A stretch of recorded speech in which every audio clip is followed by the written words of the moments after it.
With us in studio today is Javier Cervantes. Javier is Communications Coordinator for Grand Rapids Public Schools and joins us to talk about neighborhoods, schools, and the importance of community advocacy. Javier, welcome to Feel Like You Belong. Thank you for having me. So glad you're able to join us.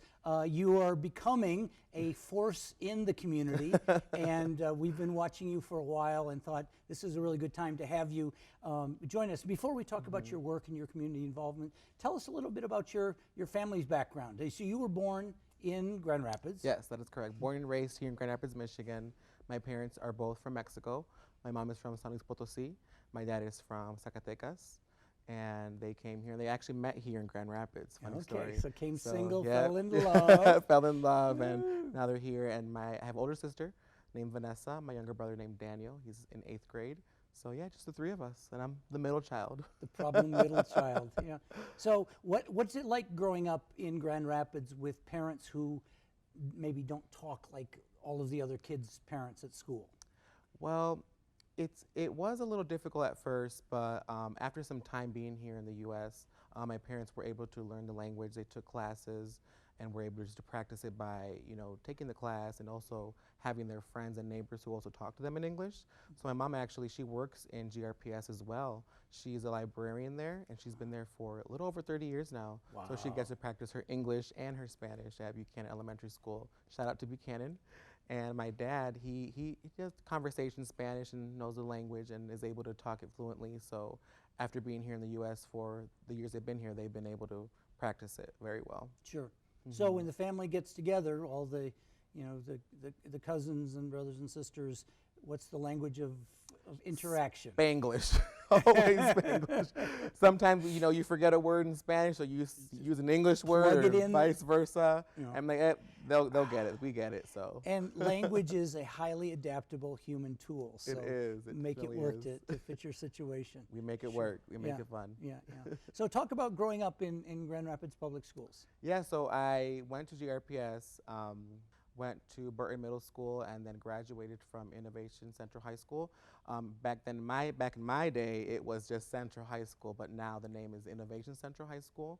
So I'm a proud graduate of GRPS and now proud employee of GRPS. So it's very great to see all of the great things that GRPS has done throughout all these years. And there definitely is room for improvement always, but we definitely have came a long way. New schools, beautiful buildings.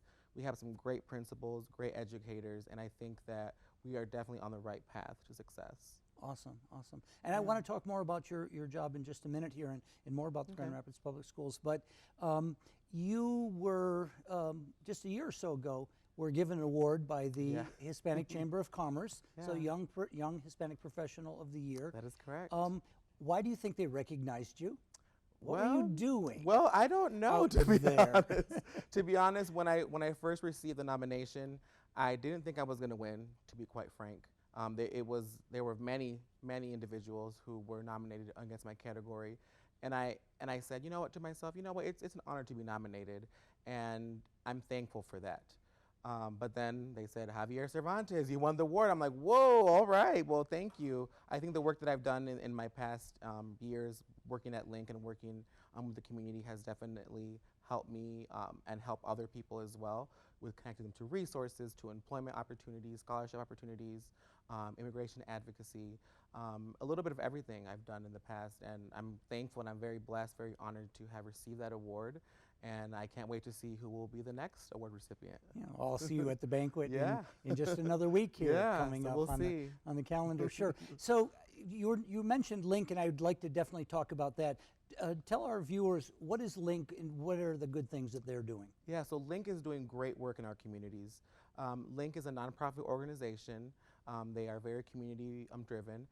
They're mainly known for affordable housing, but they do so much more than that. They do civic engagement, they have employment opportunities, they have so many resources, they take leadership classes, they go down to city commission, they are advocating always for the community. So they're doing great work, and I am so proud that I was able to have the opportunity to even work there. I was there for about 3.5 years, and during my time there, I was able to expand my network and connect people to so many opportunities. And I'm very thankful for the opportunity that they gave me. Sure. And I know they have a number of programs. They have do. a huge staff down there at the Madison and Hall Yep. neighborhood. Talk about, I mean, one of the programs that is sort of very big in public is Rock the Block. Yes, Rock the Block, the annual Rock the Block. I think this is the 9th annual they're having it.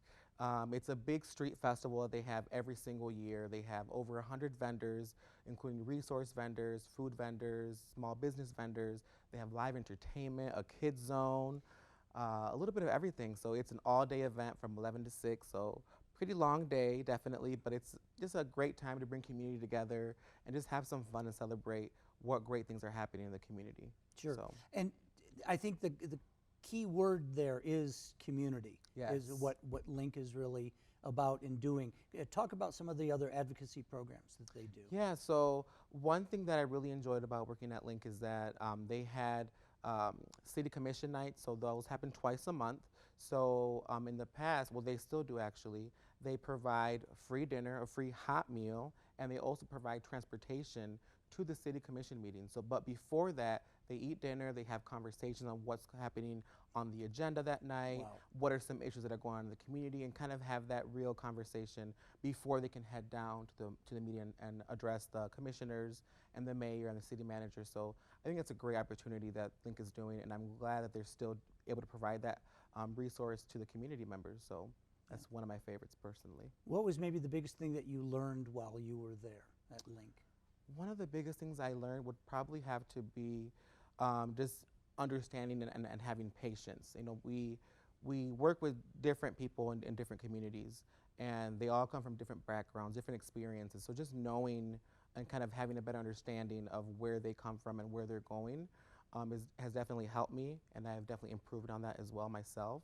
So that would be probably one of the things, one of the many things that I've learned at Linc. Awesome, awesome. So in the past recent history, you've transitioned over to working for your former educator and now Grand Rapids Public Schools. What do you do there as communications coordinator? So what don't I do? I do a little bit of everything. So I know it's communications, but we do all the internal and external communications as any department would do, but we also do a lot of the outreach events as well. So we do the recruitment events. We have this big event twice a year called the School Choice Expo, kind of educating families about the school choices that we have within the district. We have this big event called Dia del Niño, which is coming up on April 27th, a big community event. So a lot of the fun stuff too, you know, social media, and just all the great things, and just kind of amplifying the work that's already happening in our schools and our community. So that's a little bit of what I do now at GRPS. And I'm guessing that you are an extra valuable employee because you are bilingual. Yes, that is correct. My skill set with being bilingual has definitely helped me out so much. Being able to communicate with the families, we have about 40% Latino and Hispanic students in our district, and being able to communicate with the families and knowing that it's someone that they know and that they trust already has definitely helped me out, and that just makes me feel so blessed and so thankful that I'm able to connect with them on that level. So. Sure, and I think you can just remember back to when your parents were new here, Yes. and you know they've got, you know, maybe they have, you know, PTA meetings and all these things and forms coming home from school, and if their English isn't quite where they need it to be, want it to be, they're really relying on bilingual staff to help them until they can ramp up their language skills. And we also send things in other languages as well, like Burmese and other languages. But there's a variety. I obviously don't speak all the other languages, not yet at least. If that's in my bucket list, but Spanish and English is what I specialize in. Yeah, awesome, awesome. So what would you really like people to know about the Grand Rapids Public Schools? I would like people to know that GRPS is definitely on the right path. We've had graduation rates improve every single school year, and that is an accomplishment not only from the schools but from the community as well. The community plays a huge role in success in graduation rates, and I think that by continuing to support our schools, our students, our families in every and any way possible, I think that we definitely are on the right path and continuing that and just being there, being a cheerleader even, congratulating the students and just being there to support in every way possible. I think that's definitely something that we have to continue to do. Awesome, So. awesome. So we're going to wrap up in just a moment, but I want to talk a little bit about bilingual education. Does GRPS have bilingual classes? Yes, so many of our teachers are actually bilingual. We have several teachers who teach in English and Spanish, but also we have one specific school, Southwest Community Campus, which is a dual immersion school. It's a pre-K through 8th grade school, and they do half Spanish and half English. So How does that they're work learning, practically? Yeah, so they're learning, so half of the day is Spanish, the other half of the day is English. That way they're learning both languages at the same time, and it actually does work.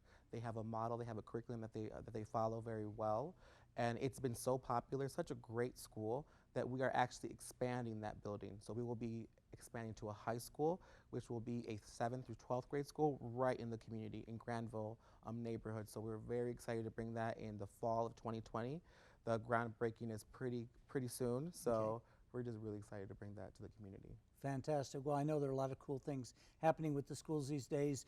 You're about to hire a new superintendent. So, yes, new superintendent, lots of great new things. So I'm excited about that. I am sad that our superintendent currently is leaving us, but a terrific person. She's done great work in our communities, and I'm very thankful. We're all thankful to have had her for so many years, but hopefully that the new person we bring on can continue the work that's already there, and how can we all help support that work moving forward. Sure. So. Well, with good people like you on staff to welcome them in, I'm sure it'll Thank be you. a great transition.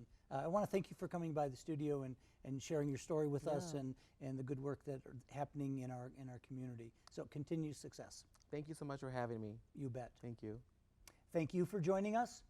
If you're watching us on TV, stay tuned for our following segments on language and culture. If you're watching Feel Like You Belong on the internet, we hope you will share your feedback with us via our website and YouTube channel. And be sure to catch our many other stories about the committed champions who make our community a place to thrive.